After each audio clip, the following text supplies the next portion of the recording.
Magandang lalaki at babae po sa inyo lahat. Ako po, si Vic Garcia. Ako na po yung lingkod, Avelyn Garcia, at ito ang Buhay Unleashed sa 92.3 True FM. Nandito kami para gabayan kayo tungkol sa buhay na mas matagumpay, Mas masaya. at mas makabuluhan. Ito ang Buhay Unleashed. May kilala ka bang taong mahilig magdahilan o gumawa ng excuses? Yung bang alam na niyang mali, pinipilit pang lumusot. Malamang, by this time po, may naiisip na kayong taong ganyan, ano? At malamang yung taong yan, yung taong kaharap nyo sa salamin araw-araw. Hindi po, joke lang po. Okay. For today, pag-uusapan natin, ano masamang dulot ng pagdadahilan o making excuses? Meron palang masamang dulot. Marami Yun, pong ano? masamang dulot ang pagdadahilan, kaya Oo. makinig po kayo mabuti dahil baka nangyayari sa inyo to. Sa ating episode na Stop making excuses. So sa Tagalog, magtigil ka. Magtigil ka ng gumawa ng dahilan. So maganda rin pala talaga na pag-usapan kasi baka maraming tao na nakakagawa sila ng excuses unknowingly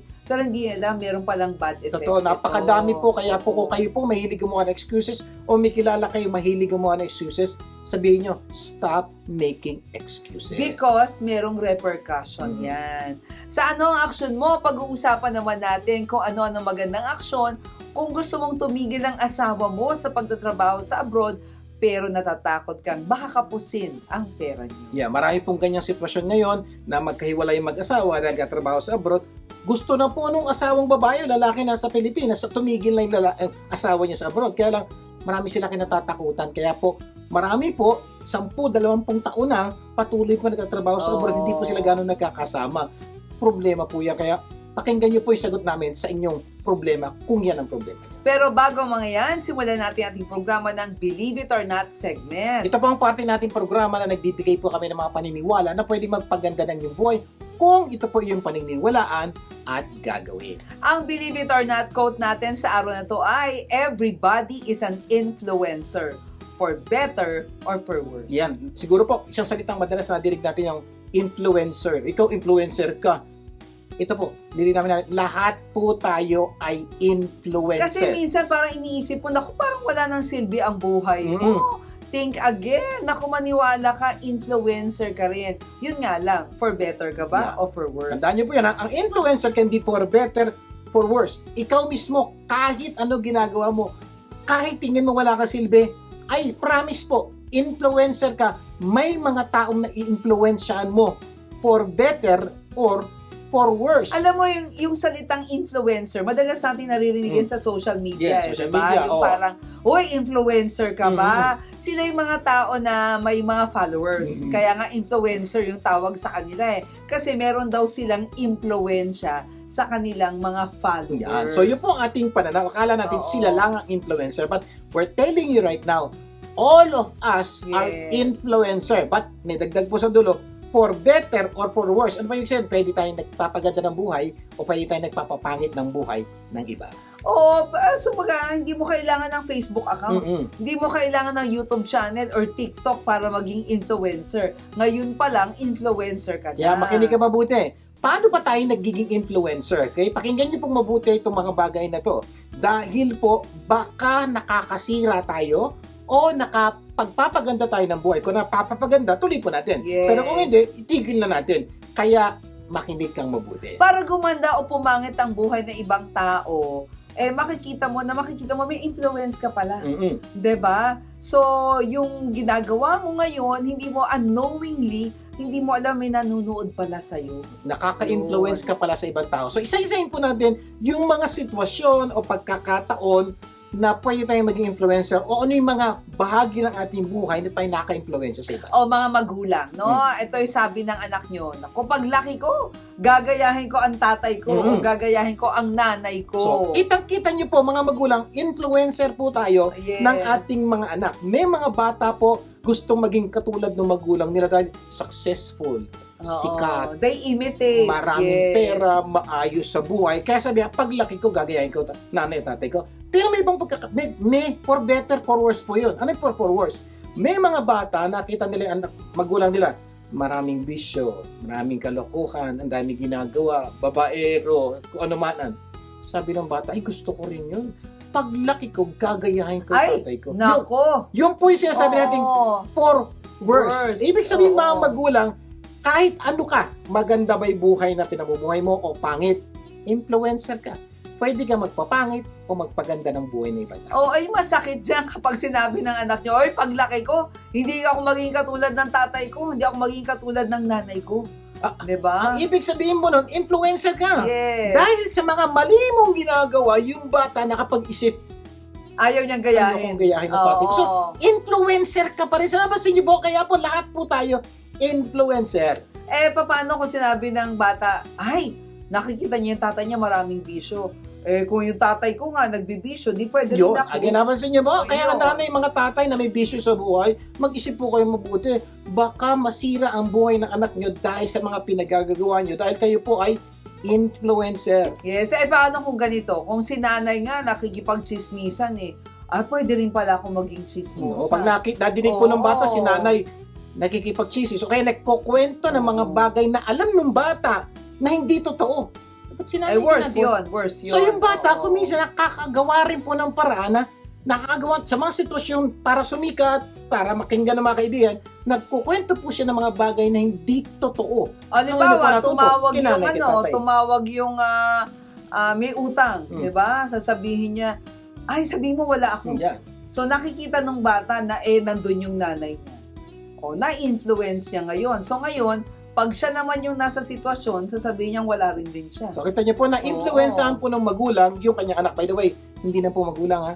Lolo, lola, tita, tito.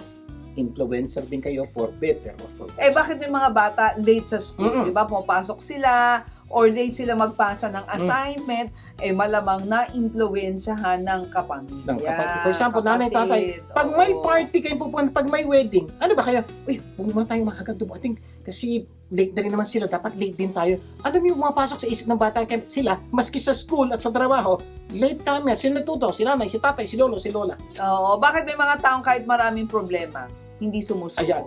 Di ba? Malamang ganon din. May mga magulang, kapatid, kaibigan, or someone who influenced them na pag nangyari to sa'yo, kapit lang, wag Nanay, susuko. tatay, lolo, sana kayo po'y ganyan. Yung pag nakita ng bata, galing magdala ng problema ni nanay, ni tatay, ni lolo, influencer po tayo for better. Remember, everybody is an influencer for better or for worse. Ganon din po sa diba? trabaho. Ano mangyayari sa trabaho? Ayun, kahit saan man yung nakikita mo yung boss mo, may integrity. Gagayahin mo Yan. rin. Nakikita mo yung boss mo, ka-opisina mo, mga walang hiya, magnanakaw. Ayun. So, sasabihin mo, kung pwede sila, pwede rin ako. Worse Yung nagagawa yun. nila. Yung po ang problema kayo, mag-isip po kayo mabuti. Lagay niyo po sa isip niyo, everybody is an influencer for better or for worse. Kaya sana mula sa araw na to, maniwala ka at gawin ninyo na everybody is an influencer. Piliin mo lang yung for better. Yes. Diba? Huwag yung for worse. At sigurado kami gaganda ang buhay niyo if you will believe that everybody is an influencer for better or for worse. Sana marami tayong natutunan na magpapaganda ng ating buhay. Pero bago tayo mag-break, magbibigay daan lamang kami sa travel tips, lalo na sa pamimili ng hotel. Isa po sa napaka-importanting gagawin niyo pag mamimili kayo ng hotel na pag-stay nyo, whether bakasyon or whatever reason, is matuto po kayong magbasa ng reviews. Ano po ito? Ito po yung mga comment ng mga taong nag-stay na dun Naka-experience. sa Oo. hotel na yon. Kasi po, dun yung makikita yung more or less yung katotohanan. Okay? Kasi po, minsan, maganda yung advertisement. Oo. Ang gaganda na sa advertisement, sa ads. Pero pangit ang review, mag-ingat po kayo. Oo. Pero tumingin din kayo ng baka naman iisa lang ang review Oo. na gano'n, 'di ba? Yung pala sinisiraan lang. So tingnan nyo rin, maging discerning Kaya din po, kayo. napaka-importante tingnan niyo yung maraming reviews po, hindi lang isa o dalawa. Pag marami na po, makakaroon po kayo ng mas malinaw na pang-unawa na medyo okay to o hindi okay to. Mas maganda na ang ads, maganda pa ang review. Yun po ang hanapin. Kaya kung gusto ninyo ang bakasyon na walang konsumisyon, mag-book sa Crown Plaza Manila at Holiday Inn Manila Galleria. Magbabalik pa po ang Buhay Unleash. Huwag bibitiw. Nagbabalik ang Buhay Unleash. Vic Garcia po muli. At Abilene Garcia. Dadako na tayo sa ating ikaw, ano ang action na segment. Tandaan mo ha, you are what you do, not what you say you will do. Sa Tagalog, hindi puro ngawa, dapat may gawa. Ikaw ay produkto ng iyong mga ginagawa at hindi ng iyong sinasabi. At sa segment na ito, hahanapan natin ng aksyon ang mga sitwasyon na nangangailangan ng solusyon. Kaya kung meron po kayong sitwasyon na nangangailangan ng aksyon, ipadala niyo po sa aming Facebook account na YouTube channel po na Buhay Unleashed at baka sitwasyon nyo na susunod nating ma-action. Ang sitwasyon natin sa araw na ito ay ano-anong magandang aksyon kung gusto mong tumigil ang asawa mo sa pagtatrabaho sa abroad pero natatakot kang baka kapusin kayo sa pera. At Sir napakarami pong taong nandiyan sa sitwasyong yan. Vic. Okay. Yes, kaya Sir Vic, ikaw, ano action? Okay. Ito po ang pwede mong action. Number 1. Know how much money do you need. Alamin nyo kung magkano ba talaga ang kailangan nyo pera. Kasi nga, yun ang sinasabi mong dahilan, baka kapusin kayo. So, alamin nyo magkano ba'y kailangan yung pera para hindi kayo kapusin. So, hindi pwedeng pakiramdam lang. Oo, hindi pwede. Oo, Kasi kadalasan yung sinasabi, kakapusin kami. Ang problema, parang feeling mo every lang. taon kakapusin sila. Nagsimula Oo. siya mag-isip na tumigil ang asawa niyo on the 5th year. 10th year na. 15th year na. Kapos pa rin. Kapos pa rin. Eh, tanong, paano mo malalaman kung kapos? Ayan. Yan ang pag-usapan natin. Paano malalaman kung kapos kayo kung hindi mo alam kung magkano ang kailangan niyo? So, unang-una po, alamin nyo, magkano ba'y kailangan nyo? Kasi, malalaman nyo lang kung kapos, kung yung kailangan nyo ay kulang yung meron kayo. Oo, so buwan-buwan. Yun lang malalaman nyo. Pero kung hindi nyo alam kung magkano yung kailangan nyo, kahit magkano kitain nyo, baka feeling nyo kapos kayo. So, napaka-importante po. Ito ang dapat nyo gawin. Isulat. Yan. Isulat Ano mo yung isulat? gastos mo buwan-buwan. Yan. So, napakasimple ba? Paano malalaman kapos? So, magkano ba ang gastos mo ngayon? Ngayon, Oh. buwan-buwan. Ibig sabihin, more or less, for the next many years, dito iikot yung gastos nyo. For example, 20,000, 30,000. Sir, yan po ang perang ginagastos namin buwan-buwan. Ito po ang kinikita ng asawa ko, kaya natutustusan yung aming pangailangan. Pag tumigil po siya, kakapusin kami. Pag gano'n lang po ang inisip niyo, problema malaki. Kaya unang step, magkano ang gastos niya buwan-buwan? Alam niyo na, step number 2 tayo. Paano naman? At step number 2, know how much can you deduct from your monthly spending. Yeah. So, assuming ang naisulat mong monthly spending mo 30,000, alamin ninyo kung ano-ano ang pwede pang ibawas sa gastos ninyo buwan-buwan. At siguro tanong niya, bakit nyo kailangang bawasan? Tandaan nyo po, mas maliit po yung gastos nyo buwan-buwan, mas malaki ang posibilidad na madaling makauwi na ang asawa nyo kasi konti na lang yung perang kailangan nyo. Pag malaki po, sample lang nyo lang po, meron po kayong assuming lang, 300,000 savings, pesos. At ang gastos nyo ay 30,000 a month. So, ibig sabihin po, 10 buwan lang, ubos na yung pera nyo. Oo. Tingnan nyo pong impact. Kung sakaling mabawasan nyo ang gastos nyo, assuming ng 50%, tipid ng konti dito, tipid ng konti, pero kasama nyo asawa nyo. Oo. Ibig sabihin po, yung 300,000 nyo, aabutin po ng 20 months. Oh, Sa lagay hahaba. 10 months. So, mukhang okay na. May isa pa pong solusyon dyan. Dahil yung pera nyo, ipon nyo, pwede nyo pang ilagay sa bangko. Pwede nyo pang lagay ng investment. So, pag nilagay nyo na sa investment at pag kinuha nyo, competition, halos pareho na.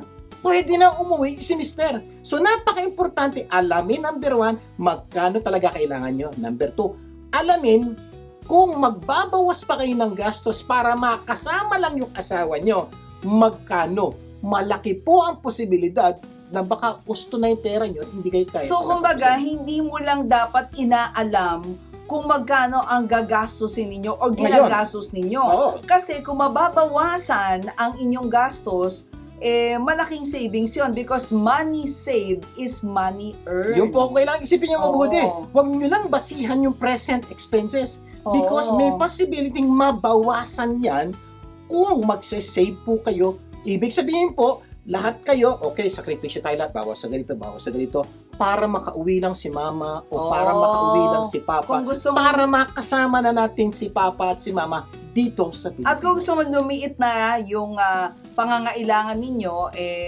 magbawas-bawas. Oo. At by that time, baka pwede na Baka umuwi. pwede na. Diba? Kakaintindihan tayo. Oo. Kasi po, right now, kung mag-compete lang po tayo, ay, ganito gastos, ganito. Tapos mag-aaral si ganito, nag-aaral.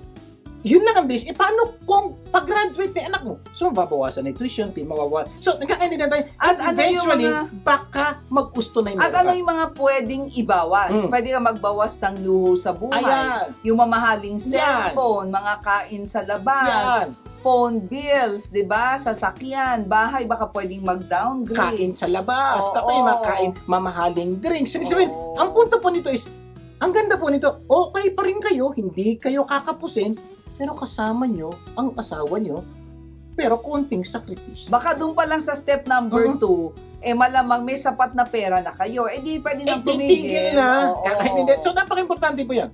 Paano kung kulang pa? Di ilang taon pa para maabot ang iyong plano. Kaya pag nagupit kayo, diba? ay, kapos pa sir talaga. So, napaka-simple.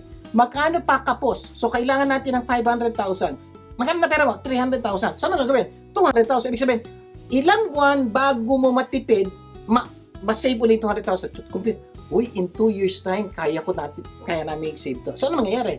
Honey, pag ginawa natin to, in 2 years time, pwede ka na umuwi. Nagkakaintindihan tayo. So, may plano oo. yun po ibig sabihin nun. Hindi pwedeng feel lang, Mm-mm. di ba? Diba? Number 3. Whatever will be, will be. Di pwede, Oo. kailangan may plano. Number 3, learn how you can earn the money you need in the Philippines. Alamin nyo kung paano kikitain ang kailangan ninyong pera sa Pilipinas. May posibilidad Oo. po kasi, sir, kasi yung sweldo nun, buwan-buwan dumarating. Oo. Yung na-save namin, yun na lang. Hindi po. Assuming may na-save kayo, 500,000. Pwede nyo po invest to. Ilagay nyo po sa time deposit. Kikita hindi ganun kalaki yan, but at least may sigurado kikita. Pwede po ilagay sa mutual fund. Okay? Pwede po ilagay sa ibang investment or pwede po kayo magnegosyo. So, ibig sabihin po, pwede nyo pong gamitin to para mas-supplement yung kinikita ng asawa nyo sa abroad. Ito maganda.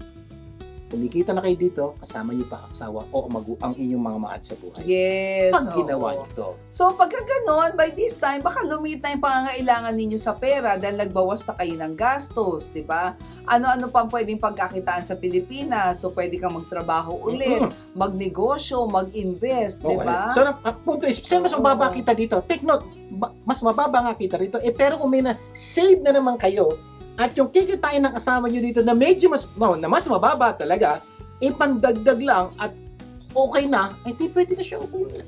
Oh, number 4, if your earnings in the Philippines are sufficient, your spouse can cease working Pwede na siya overseas. umuwi.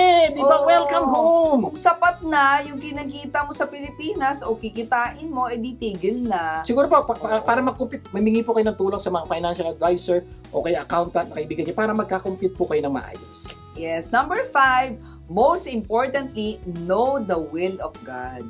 Higit sa lahat po, alamin niyo kalooban ng Diyos. Kung Yes. kalooban na ba ng Diyos, umuwi siya. Kasi may posibilidad, din kapos, yung pala pag-uwi niya, susupply ng Diyos po dito sa Pilipinas, yung pangangailangan niyo. Yes. Kasi po, gusto po ng Diyos, magkasama rin po ang magkakapamilya. At malamang, gusto niyo rin po yun. Oo. And not only that, minsan kasi parang yung mind natin, nagtatrust lang tayo sa understanding natin. Pero ang pangako ng Diyos, trust in the Lord with all your heart and lean not on your own understanding. In all your ways, submit to Him and He will make your path straight. Napaka-importante po, no? Tinuruan po namin kayo ng practical ways to know, but meron po spiritual, you pray. Kasi po, alam ng Diyos yung tama sa atin, yung maganda sa atin, panalangin niyo pong mabuti. Kaya sana nakatulong ang aming sagot sa inyong sitwasyon. Pero bago tayo mag-break, may tanong lang po ako sa inyo. Mahilig ba kayo magkape? Yung inom po, for example, yung pagkakape, ayan niya, kape, drink, di ba? Iinom kayo ng kape.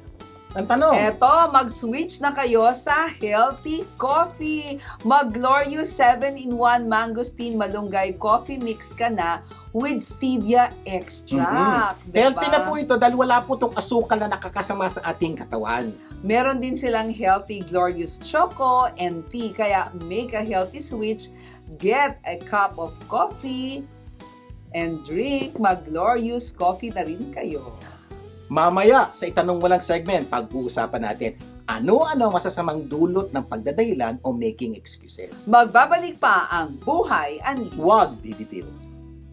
Nagbabalik ang Buhay Unleashed, Vic Garcia po muli. At Abiling Garcia. Dadako na tayo sa ating segment na itanong mo lang. Dahil ang paniniwala po namin, when you don't know, don't guess. Sa Ask. Tagalog po, kung hindi alam, huwag manghula, itanong mo lang. At para simulan ang itanong mo lang segment, pakinggan natin ang kasagutan sa inyong mga accounting questions mula sa President and CEO ng Caballero Lacsa & Company CPA sa si Lorna Lacsa. Lorna! Magandang babae sa iyo, Ma'am Adeline, at magandang lalaki sa iyo, Sir Vic. Na-discuss natin last time, nagbigay tayo ng tip pagka naka-receive ng mga audit notice. And this time, we would like to give a tip again kung andyan na ang audit findings. So, doon naman tayo sa ABC tips para sa anong gagawin pag nandyan na ang audit findings. So, umpisahan natin sa A. Act on audit findings. Respond to the audit findings in a timely and professional manner. Provide additional information and documentation as required by the Bureau of Internal Revenue. And address any issues or concerns raised by the BIR. So, ano naman yung B? Be on time on the submission of the required documents to substantiate the audit findings. Bakit? Pag sinabing within, reply within 10 days, calendar days po yun, kasama ang Sabado at Linggo, dapat ay mag-submit within that period to avoid being penalized or makaka-receive kayo ng subpoena. And then, C, cooperate with the BIR examiners. Be cooperative and transparent throughout the audit process. So, mag-respond promptly to requests for the request of additional information or documentation. And lastly, provide accurate and complete information to facilitate audit process. So that ABC steps, if followed, will give you or minimize your penalties and fines, and you will have a smooth audit process. Yan lang, at sa susunod, magbibigay ulit tayo ng tip. Thank you and God bless us. Maraming salamat, Lorna! At kung meron kayong problema o tanong patungkol sa accounting, tawagan lang ang Caballero Lacsa & Company CPA sa numero 0917-836-4747 or sa 0917-810-0796. May tanong po ako sa inyo. Alam niyo bang making excuses is dangerous to your life? ganon! Ganon. Pwede itong sirain ang buhay? Totoo po.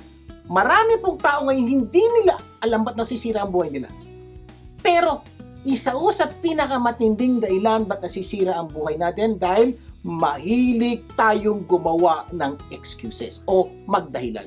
Kaya kung may kilala kang mahilig gumawa ng excuses, yung bang mga taong mali na, dahilan pa ng dahilan, huli na, pinipilit pang lumusot, dapat i-share mo ang ating pag-uusapan sa araw na to. Promise po, ang pag-uusapan natin ngayon ay ano-ano ang masasamang dulot ng pagdadahilan o making excuses. Sa ating episode na Stop making excuses. Kasi nga po, maraming masamang dahilan. And sa ating pag-uusapan ngayon, may 7 kami i-share sa inyo. At pag nadinig nyo to, malamang titigil na tayong gumawa ng excuses. Number 1, making excuses will hinder you from achieving your goals.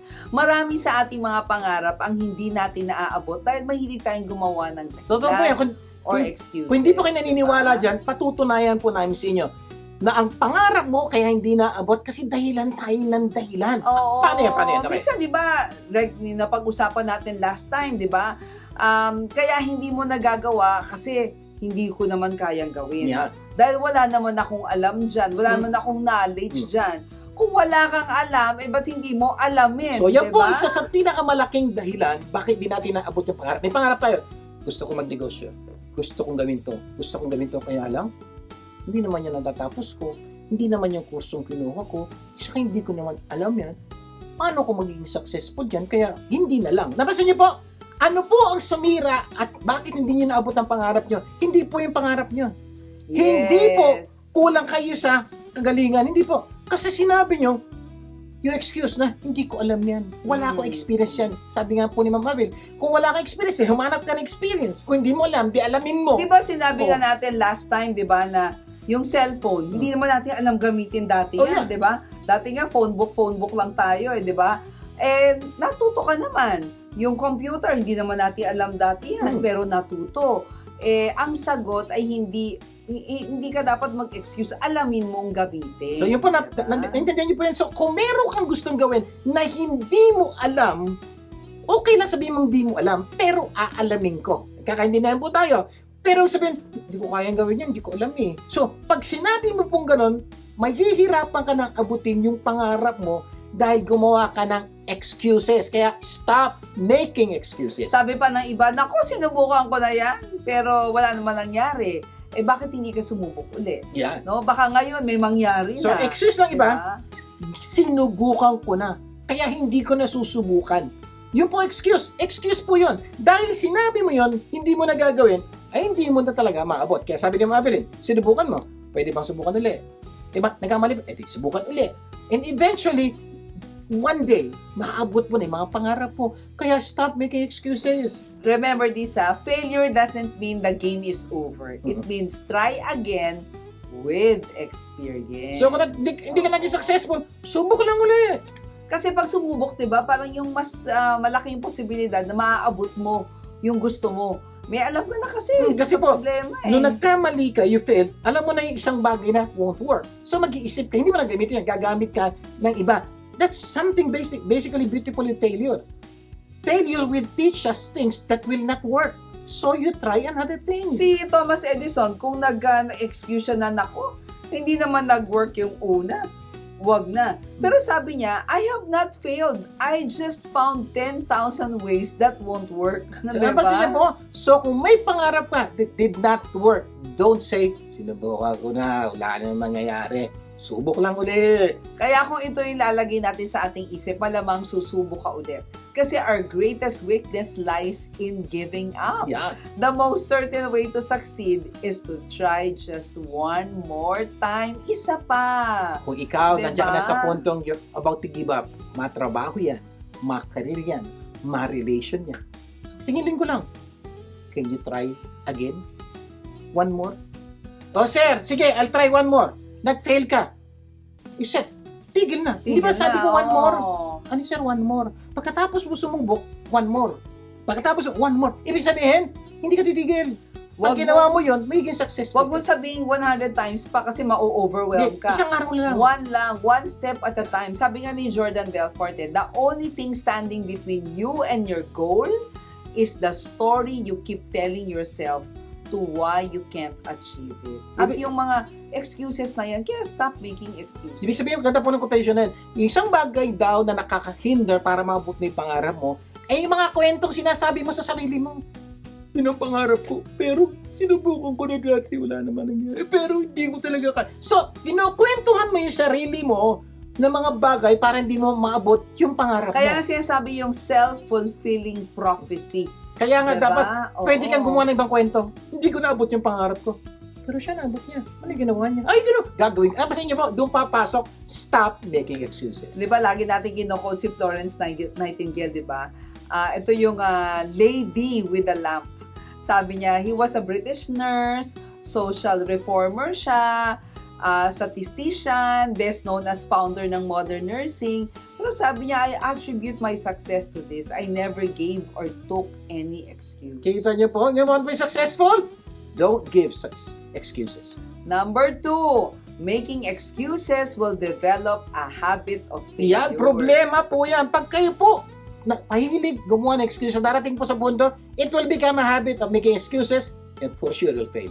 Kaya kapag paulit-ulit ka nagdadahilan or making excuses, masasanay ka na gumawa ng excuse. Kaya every time may problema, cannot do that, di ko alam yan, di ko kaya gawin yan. So masasanay po tayo, kahit kung may isang kaya na natin, hindi na natin gagawin. Bakit? Sanay na tayong magdahilan. Laging sabi, ay hindi pwede yan. Parati ka nang gagawa ng dahilan, bakit hindi mo pwedeng gawin yung isang bagay. Try again, di ba? Parati kang gagawa ng dahilan, bakit hindi mo pwedeng gawin ng isang bagay. At dahil sanay ka na sa paggawa ng dahilan, konti na lang ang iyong susubukan. Dahil parati ka namang may dahilan. So, sabi, ganyan. So, dibuka ko na, wala naman nangyari. So, because sanay ka na sa pagdadahilan at making excuses, it will become your habit and one day it will become your life. Diba si George Washington Carver, kilala mo yon? 99% daw of the failures come from people who have the habit of making excuses. Kaya, linaw-linaw na po. Tigil na. Kaya, stop making excuses. Yes. Bago tayo mag-break, we want to remind you to stay pretty with Pretty Looks, the master of eyebrows. They also offer other beauty treatments for you to stay pretty. Kaya bisitahin lang ang website for more information and Pretty Looks location. Sa aming pagbabalik, itutuloy pa po natin ang ating kwentuhan. Magbabalik pa ang Buhay Unleashed. Huwag bibitiw. Nagbabalik ang buhay ang Lish with Garcia Bumalik. At Abilene Garcia. Patuloy tayo sa ating itanong mo lang segment sa ating topic na Ano-ano ang masamang dulot ng pagdadahilan or making excuse? sa ating episode na Stop Making Excuses. Na-discuss natin kanina, number 1. Making excuses will hinder you from achieving your goals. Yan, di umabot yung mga pangarap pag nagagawa-gawa ka ng excuse. Number 2. Making excuses will develop a habit of failure. Kaya pag ginawa mo yan, maging habit, naging gawin mo na yan at mahirapan ka talaga makaalis yan. Number 3. Making excuses will lead you in blaming Ayan. others. Isa pong malaking problema po ito. Pag kayo po excuse, feeling na darating kayo sa punto na, kasalanan ko na lang ba lahat? Hindi. Dahil ayaw mo sisihin ang sarili mo, maninisi ka ng iba. Yung parang sinasabi, ay kaya hindi ako naging successful kasi yung nanay ko, Yeah. in-enroll ako dito sa eskwelahang ito. So, ikaw ang may kasalanan, pero hahanap ka ng ibang tao, hindi. Si nanay talaga, si tatay talaga, ay asawa ko talaga, kapatid ko talaga. Yung po ang mangyayari sa'yo. You start blaming other people for your miseries. Yes, at parati ka naghahanap ng dahilan, ay nako, walang mangyayari sa'yo, di ba? So, bakit hindi mo magawa yung mga dapat mong gawin? Kasi naninisi ka na lang ng ibang tao. So, yun po napaka-importante po. Tigil-tigilan nyo ng mag-excuse. Dahil dadating sa punto, maiinis ka na sa sarili mo, or parang feeling mo, ako na lang ba talaga may kasalanan? At dahil magtatanong ko ako na lang, makakakita ka ng mga tao, ay hindi, kaya ako nagkaganito, siya kasi, sila kasi, gobyerno kasi, tatay ko kasi, nanay ko kasi. O kaya That's what minsan, will happen. di ba, parang nakikita mo kung nasa sitwasyon ka na parang, naku, hindi mo naabot yung pangarap mo. Sasabihin mo, kasi galing ako sa broken family. Kaya nga, maghahanap po tayo ng Oo. ibang dahilan. Kung inayos na ng magulang ko yung kanilang pagsasama, sana hindi ako Yan, nagkaganito. napasin niyo po? Pero di ba, ang dami namang broken family na naging successful. Maraming galing po sa Galing broken family. Pero naging successful kasi hindi po nila ginawang excuse yung sitwasyon ng buhay nila. Yes, may kilala nga kami galing sa broken family, nakapag-aral, at gumanda ang buhay. So kasi nga, ang sikreto lang po, hindi niya ginawa yung excuse. Now, may ibang tao, totoo pong galing sa broken family. Ang problema, ginamit mong excuse yun to justify yung pagiging sira ng buhay niya. Yung pong mali. Pero yung iba galing sa broken family, pero ginamit yun to challenge them to do more. Sabi ni Chris Garner, you can blame outside factors or make excuses about why things didn't work out, but that doesn't change anything. Yeah, pwede po kayo manisi. Pwede po siya may kasalanan, ito may kasalanan. At the end of the day, ikaw ang may kasalanan. Oo, sabi nga, a man can fail many times, but he isn't a failure until he begins to blame somebody else. Kaya stop blaming other people at bago ka magpunta ron, stop making excuses. Number 4, making excuses will stop you from becoming a mature or responsible person. Kaya marami sa atin hindi po naging responsable. Kasi nga po, we always complain, always make excuses. If you want to be matured and be successful in life, and maturity is important in success, stop complaining. May problema, hanapan ng solusyon. Hindi mo kaya alamin ng solusyon. Stop making excuses. Paalala ko lang yung nabanggit namin nung nakaraan. Maturity is when you stop complaining and making excuses in your life. Ang tanong, matured ka na ba o hindi pa? Ito po ang punto ng buhay po natin. Pag na-realize mo na lahat ng bagay ay resulta ng iyong mga pagpipili, malamang matured ka na. Pero pag patuloy kang gawa ng excuses at turo ng turo at marinisin na iba, malamang hindi ka pa May matured. kilala nga ako kaya daw nagkaganon ng buhay niya dahil daw inadvisean siya. Pero ang sabi ko sa kanya, sinong namili na sundin yung advice na yun? So nga sabihin niyo po, so napaka-importante po, ikaw yun, kaya stop making excuses. The day tinanggap mo na ikaw may problema, is the day nagiging matured ka na. At pag matured ka na, unti-unti nang gaganda po. Number 5, making excuses will make people dislike Ayan, yan, you. tandaan niyo po, pag kayo po ay gawa ng gawa, palusot kayo ng palusot, maiinis nanay niyo, tatay niyo, kapatid niyo, teacher niyo, boss niyo. Kasi dahilan kayo ng dahilan. Yes, kaya kung ikaw, magulang, gusto mo ba ang anak mo maraming excuses, malamang ayaw mo, So, di ba? ikaw nanay, pakita mo sa anak mo na kung may problema, huwag kang gagawa ng dahilan ng excuses. Oo. Hanapan mo ng solusyon para yung anak mo, uy, si nanay nga, may daming problema dahil pinagdaan ng ginawa, hindi nagdahilan. So, yung anak mo malamang, hindi rin gagawa ng excuse. O, kung ikaw ay boss, gusto mo ba yung empleyado mo, gawin mo to, nako sir, hindi ko kayang gawin yan, ayaw mo nung mga excuses, di ba? So, wag ka rin magkaroon ng Yes, so excuses. napaka-importante po na nakaka-apekto po ito sa mga taong nakapaligid sa atin. Sa kaibigan, gusto mo ba ng kaibigan mong puro excuses? Malamang ayaw Ayaw mo mo. rin. Kaya nga kayo po, kung kayo po ay mahilig gumawa ng excuses, marami po, unti-unti mapapansin nyo yung mga taong nakapaligid sa inyo, maiinis, maaasar, kumisan ayaw na kayo makasama, ayaw na kayo makausap. Bakit? Wala naman nangyayari. Dahilan ka lang ng dahilan. Kaya bago ka pa mawala ng kapamilya, kaibigan, hanap buhay at iba pa, stop making Kaya excuses. mapapansin ko, kumisan, nagtataka kayo, bakit hindi umaasyan sa buhay ko? Bakit hindi gumaganda ang buhay ko sa trabaho? Bakit galit palagi si nanay, si tatay, si ate, si kuya? Naupusan na ng kaibigan. Pag-isipan niyo mabuti. Baka ikaw yung taong mahilig gumawa ng excuses. Na kuminsan, gigil na yung kausap mo, alam niya nang mali ka, lusot ka pa ng lusot, ikaw din mismo. Makinig ka. Kung may kaibigan ka, alam mo nang mali, at lusot pa ng lusot, di ba nakainis? Okay siguro, 1 beses, 2 beses, pero kung paulit-ulit na, excuse na lang na excuse, medyo malaking problema na po yun. Kaya hiling ko po, stop making excuses. Oo, kasi kumbaga hindi lang naman ikaw ang naaapektuhan nun eh. Pati yung mga tao sa paligid mo. Kaya nga, Oo, kaya diba? eventually nga, may mga tao Yes. sa paligid nyo, hindi na kayo magugustuhan. At dahil hindi kayo magugustuhan, lulungkot ang buhay nyo.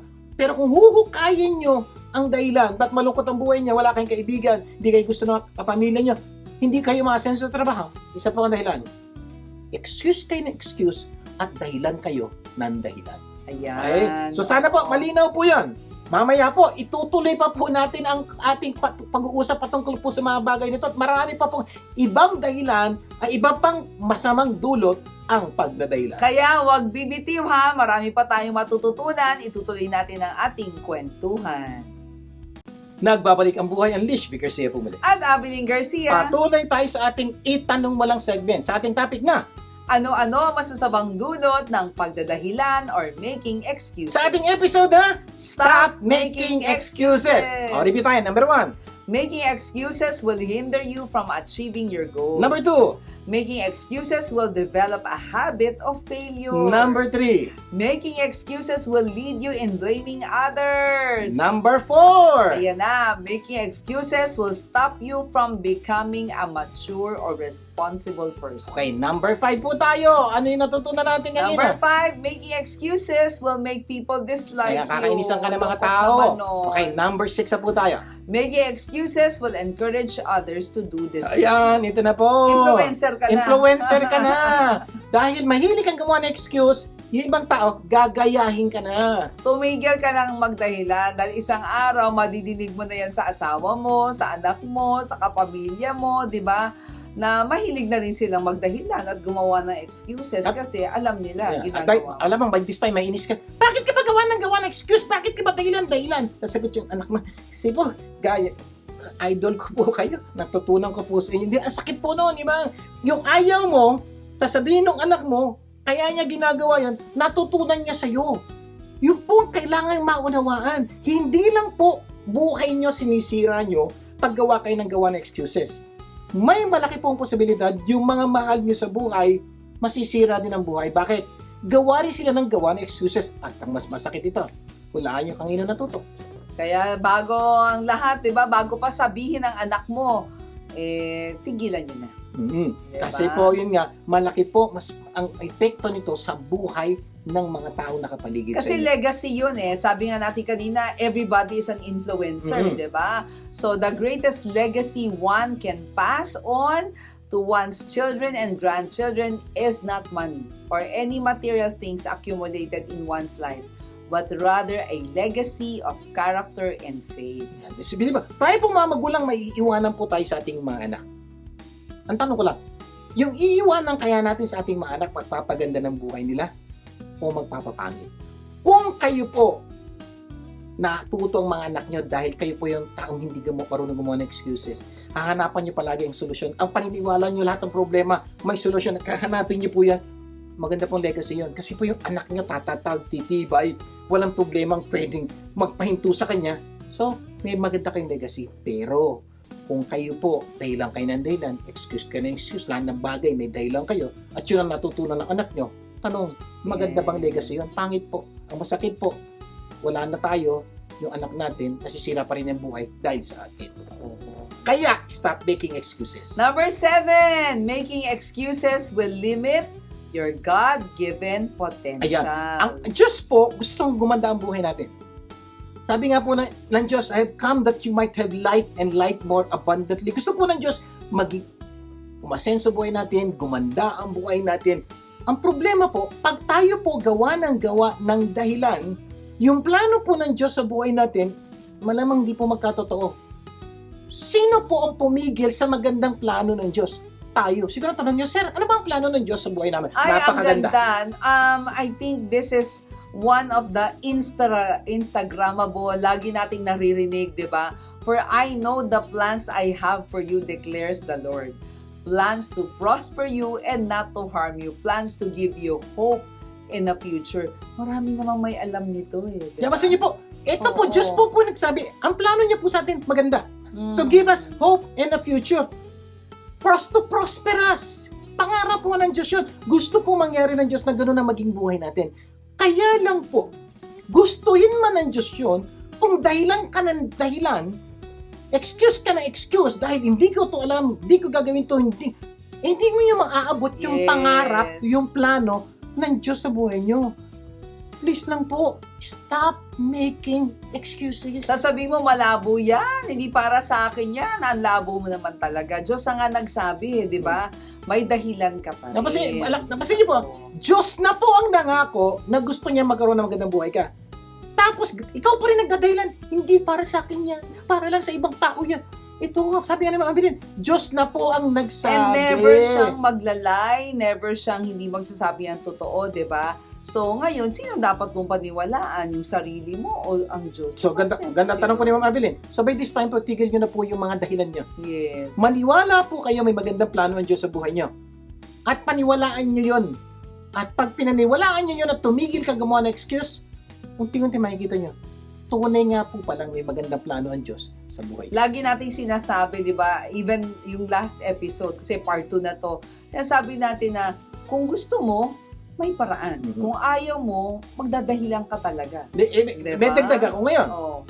Kung gusto mo, may paraan. Ito pa. Kung parang walang paraan, may Diyos kang kasama, pwede kang tulungan. Yes! Yung po kailangan, Oo. may mga bagay pa parang imposible sa atin. Pero yung mga imposible sa tao, posible sa Diyos. Yung po kailangan maunawaan natin, may dagdag po tayo ngayon. May kakampi po tayong Diyos na kayang gumawa ng lahat ng himala. Kaya ang payo po namin, stop making excuses para magkaroon ng mas magandang buhay. Naku, aming panalangin po, sana marami kayong natutunan patungkol po dito sa 2 linggo nating pinag-usapan na stop making excuses. Because tunay po, ito lang po, ito natutunan niyo sa 2 linggo pinag-usapan natin, tunay pong magkakaroon po kayo ng mas Yes. magandang buhay. Kayo po, hindi lang yon. Pati yung mga mahal niyo sa buhay kasi matututo po sa inyo. At isang araw po, kunin man tayo ni Lord, natutuwa tayo dahil ang ganda po na nangyari sa buhay natin at buhay ng mga mahal natin sa It buhay. can be passed down from one generation to another. Next week marami tayong pag-uusapan na tunay na magpapaganda ng ating buhay at ng mga mahal nyo sa buhay. Closing prayer Manalangin po tayo. Ang mga nasa langit, tunay po nga, marami kaming problema ang pinagdadaanan. At kumisan po, parang wala na kaming nakikitang solusyon. Pero, salamat po sa pagpapaalala niyo sa amin na hindi po dapat kami gumawa ng excuses o magdahilan. Lalong-lalo na po kung alam naming may Diyos na tutulong sa amin sa lahat ng problema ang aming pinagdadaanan. Na may Diyos na lahat ng himala, na even though parang imposible, nandiyan po kayo para tulungan kami. Maraming salamat po. Pagpalain niyo po lahat ng Pilipino saan mang sulok ng mundo. Lapit dalangin namin sa pangalan ni Jesus. Amen and amen. Amen. Sana po, imbitahin niyo po yung mga taong tunay na mahalaga sa inyo na tumutok sa Buhay Unleashed sa susunod nating pagsasama. At magsama-sama tayo tuwing Sabado, alas 4:30 ng hapon, dito lang sa 92.3 True FM. Ako po, si Vic Garcia. Ako naman po si Abilene Garcia. Tandaan, ang Buhay Unleashed ay pagbabagong buhay, puso at isip. Ang hiling po namin, pagtulong-tulungan nating ilabas ang galing ng bawat Pilipino. Ang tagumpay ay makakamtan, masayang buhay, tunay na makabuluhan. Ito ang Buhay Unleashed.